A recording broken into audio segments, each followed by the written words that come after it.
پھر اسی طرح نبی صلی اللہ علیہ وسلم دن میں 100 بار استغفار کیا کرتے تھے. تو اس لیے ہم سب کو بھی کثرت سے استغفار کرنی چاہیے.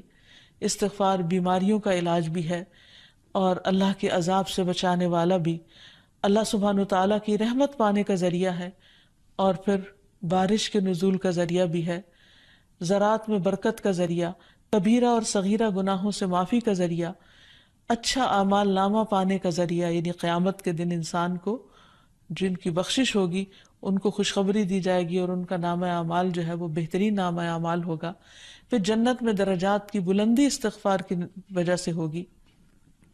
تو اس لیے ضروری ہے کہ ہم اٹھتے بیٹھتے اپنے گناہوں کی معافی مانگتے رہیں. اور استغفار کے لیے انسان اپنی زبان میں بھی اللہ تعالیٰ سے بخشش مانگ سکتا ہے، لیکن بہتر یہ ہے کہ اگر انسان قرآنی دعاؤں اور مسنون دعاؤں کا سہارا لے اور ان کو سیکھ بھی لے، کیونکہ یہ ہم سب کی ضرورت ہے. سورۃ نوح میں اللہ سبحانہ و تعالیٰ فرماتے ہیں، حضرت نوح علیہ السلام نے اپنی قوم کو استغفار کرنے کو کہا، اور کیا کہا؟ فَقُلْتُ اسْتَغْفِرُوا رَبَّكُمْ، میں نے اپنی قوم سے کہا کہ اپنے رب سے استغفار کرو، اپنے رب سے معافی مانگو. تو نتیجہ کیا ہوگا؟ اِنَّهُ كَانَ غَفَّارًا، بے شک وہ بہت زیادہ معاف کرنے والا ہے. يُرْسِلِ السَّمَاءَ عَلَيْكُمْ مِدْرَارًا، تم پر آسمان سے خوب بارشیں برسائے گا، آسمان کو تم پر برسنے والا بنا دے گا. وَيُمْدِدْكُمْ بِأَمْوَالٍ وَبَنِينَ، تمہیں مال اور بیٹوں سے مدد دے گا. وَيَجْعَلْ لَكُمْ جَنَّاتٍ، تمہارے لیے باغات بنائے گا.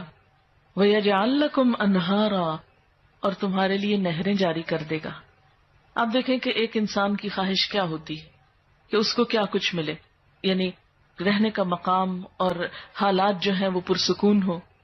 پھر اس کے بعد یہ کہ مال ہوں، بیٹے ہوں، باغ ہوں، اور زندگی کی اور آرائشیں اور نعمتیں ہوں. یہ ساری چیزیں کہاں سے ملتی ہیں، کیسے ملتی ہیں؟ استغفار سے ملتی ہیں. عام طور پر لوگ پریشان ہوتے ہیں، دکھی ہوتے ہیں. مثلا ایک شخص ایک بزرگ کی محفل میں آیا اور اس نے کہا کہ میرے حالات بہت تنگ ہیں، مجھے بہت پریشانی ہے، میرا رزق بہت تنگ ہے، تو آپ مجھے کوئی وظیفہ بتائیے. تو انہوں نے اس کو کہا کہ کثرت سے استغفار پڑھو. دوسرا آیا، اس نے کہا بچوں کی شادی نہیں ہوتی، تو آپ نے اس کو بھی کیا بتایا کہ کثرت سے استغفار کرو. تیسرا آیا تو کہنے لگا کہ بہت قحط سالی ہے، فصلیں اچھی نہیں ہوتی، تو آپ نے اس کو بھی استغفار کا بتایا. تو کسی نے ان سے پوچھا کہ بھائی 3 لوگ آپ سے 3 ڈفرنٹ مسئلے لے کر آئے ہیں، اپنی پریشانیاں لے کر آئے ہیں، آپ نے تینوں کو ایک ہی چیز بتائی ہے. تو اس پر انہوں نے یہی سورۃ نوح کی آیت پڑھ کر سنائی کہ دیکھو یہ قرآن میں اللہ کا وعدہ ہے اور اللہ کا وعدہ سچا ہے. اللہ تعالیٰ کی بات سے بڑھ کر سچی بات کس کی ہو سکتی ہے؟ ہمارے پڑھنے میں کمی کوتاہی ہو سکتی ہے، لیکن اللہ کی بات میں کوئی شک نہیں. ذالک الکتاب لا ریب فیہ، یہ وہ کتاب ہے جس میں کوئی شک نہیں. لیکن یہ ہے کہ بعض اوقات ہم خود پڑھنے میں کوتاہی کر دیتے ہیں. تو جن کا رشتہ نہ ہو رہا ہو وہ بھی، جن کا ہو چکا ہو اور شادی کے پرابلمز ہو وہ بھی، جن کا ہو چکا اور پھر بچے نہ ہو وہ بھی، ان سب کے لیے ایک ہی وظیفہ ہے، اور وہ کیا ہے؟ استغفار کا. پھر اسی طرح ایک اور جگہ پر ایک اور پیغمبر نے اپنے لوگوں سے کہا وَاسْتَغْفِرُوا رَبَّكُمْ ثُمَّ تُوبُوا إِلَيْهِ إِنَّ رَبِّي رَحِيمٌ وَدُودٌ، اپنے رب سے معافی مانگو اور اس کی طرف پلٹ آؤ، بے شک میرا رب رحیم ہے اور اپنی مخلوق سے بہت محبت رکھتا ہے. یعنی جب کسی بندے پر کوئی تکلیف آتی ہے تو ایسا نہیں کہ اللہ تعالیٰ اس پر خوش ہوتے ہیں اور جان بوجھ کے ستانا چاہتے ہیں بندوں کو. اللہ تو بندوں کے حق میں بہت مہربان ہے. پھر سوال یہ پیدا ہوتا ہے کہ تکلیف آتی کیوں؟ اگر وہ ہم سے محبت کرتا ہے اور وہ بہت مہربان ہے. تو بات یہ ہے کہ کچھ چیزیں ہم اچھے حالات میں سیکھتے ہیں اور کچھ چیزیں ہم ہارڈ شپ سے سیکھتے ہیں. کچھ نعمتوں کی قدر ہم اچھے طریقے سے ویسے ہی کر لیتے ہیں، اور کچھ چیزوں کی قدر ہمیں اس وقت آتی ہے جب کوئی مشکل پیش آتی ہے. آپ دیکھیے کہ اس کی مثال یوں ہی ہے کہ جیسے کچھ کھانے آپ کچے ہی کھا لیتے ہیں، جیسے فروٹس وغیرہ ہیں، آپ کو پکانے کی ضرورت نہیں ہوتی، لیکن کچھ کھانے آپ کو پکا کر کھانے ہوتے ہیں. اسی طرح زندگی میں کچھ حالات ایسے ہوتے ہیں کہ جن میں آپ آرام سے سیکھ جاتے ہیں.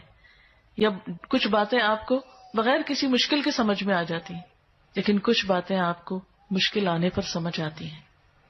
اور جس طرح انسان پختہ اور میچیور ہوتا ہے مشکلات میں، آپ نے دیکھا ہوگا کہ جو بچے ہارڈ شپس میں پلتے ہیں وہ بڑے ہو کر ان میں اسٹیمنا زیادہ ہوتا ہے، لیکن جو بچے بہت نعمتوں میں اور نازوں میں پلتے ہیں وہ اتنے بہادر اور اتنے ہمت والے نہیں ہوتے. اس لیے دھوپ اور چھاؤں، غم اور خوشی، دونوں اس کائنات کا حسن ہے. دن اور رات ایک بہت بڑی نشانی ہے ہمارے لیے. تو اس لیے جب تکلیف آتی ہے تو اس موقع پر انسان اللہ کی طرف زیادہ رجوع کرتا ہے، اللہ کو زیادہ یاد کرتا ہے، زیادہ ذکر کرتا ہے، اور اس طرح انسان کے گناہ دنیا میں ہی معاف ہونے لگتے ہیں. ایک اور جگہ پر آتا ہے وَأَنِ اسْتَغْفِرُوا رَبَّكُمْ ثُمَّ تُوبُوا إِلَيْهِ يُمَتِّعْكُم مَّتَاعًا حَسَنًا، اور یہ کہ تم اپنے رب سے معافی چاہو اور اس کی طرف پلٹ آؤ تو وہ تم کو اچھا سامان زندگی دے گا. یعنی دنیا کی اچھی نعمتیں کس سے ملیں گی؟ استغفار سے.